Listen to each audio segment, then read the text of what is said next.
ആരാ ഒപ്പിട്ടവരാരാ? ഞങ്ങളാണോ? ഒപ്പിട്ട് ആദ്യത്തെ ഒരു കോട്ടയും വാങ്ങി.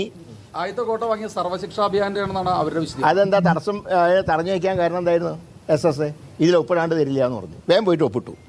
മാത്രമല്ല ഞാൻ പറയാം, തലയിൽ കൊണ്ടിട്ടല്ലേ പോയിട്ട് ഒപ്പിട്ടെ. ക്യാബിനറ്റ് യോഗത്തിൽ മന്ത്രി രാജ്യം ചോദിക്കുകയാണ് അന്ന്, ഒപ്പിട്ടോ?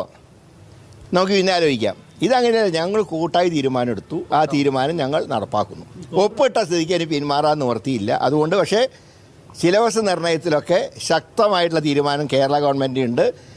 പഠിപ്പിക്കേണ്ട എന്ന് കേന്ദ്രം പറഞ്ഞാൽ പഠിപ്പിക്കേണ്ട വിഷയമാണെങ്കിൽ പഠിപ്പിക്കും. അതിൽ മുഗൾ സാമ്രാജ്യം ഉൾപ്പെടെയുള്ള കാര്യങ്ങൾ പഠിപ്പിക്കും.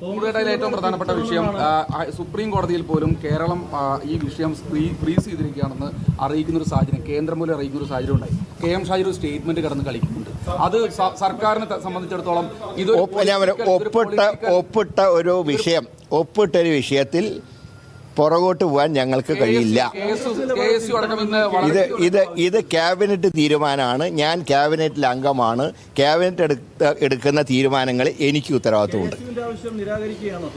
പാർട്ടി മുന്നണി മാത്രമല്ല, ഗവൺമെൻറ് തീരുമാനം എടുത്താൽ ആ ഗവൺമെൻറ് തീരുമാനത്തിൽ നിന്നും മന്ത്രിമാർക്ക് പുറകോട്ട് പോകാൻ സാധ്യമല്ല. ഞങ്ങൾ ആലോചിച്ച് മണിക്കൂറുകൾ ചർച്ച ചെയ്തെടുത്ത തീരുമാനമാണ്. ഒപ്പിട്ട സ്ഥിതിക്ക് ഇനി മുന്നോട്ട് പോകാതെ നിവർത്തിയില്ല. പക്ഷേ എല്ലാ കാര്യങ്ങളിലും സുതാര്യമായിട്ടുള്ള സമീപനം ഞങ്ങൾക്കുണ്ട്. ഞാൻ പറഞ്ഞാൽ പഠിപ്പിക്കേണ്ട വിഷയം തീരുമാനിക്കുന്ന ഞങ്ങളാണ്.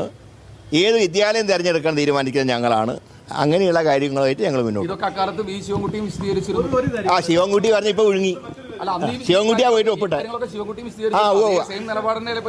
ഞാൻ ഒപ്പിട്ട് കഴിഞ്ഞാൽ ഒപ്പിട്ടത് ഫൈനലാണ്. വാർത്തകൾ നിങ്ങളുടെ വിരൽത്തുമ്പിലെത്താനായി സാഗ് ന്യൂസ് ചാനൽ സബ്സ്ക്രൈബ് ചെയ്തും ഷെയർ ചെയ്തും ഒരു ശരിയായ മാധ്യമ നിലപാടിനൊപ്പം നിൽക്കാൻ ഞങ്ങൾ നിങ്ങളെ ക്ഷണിക്കുന്നു.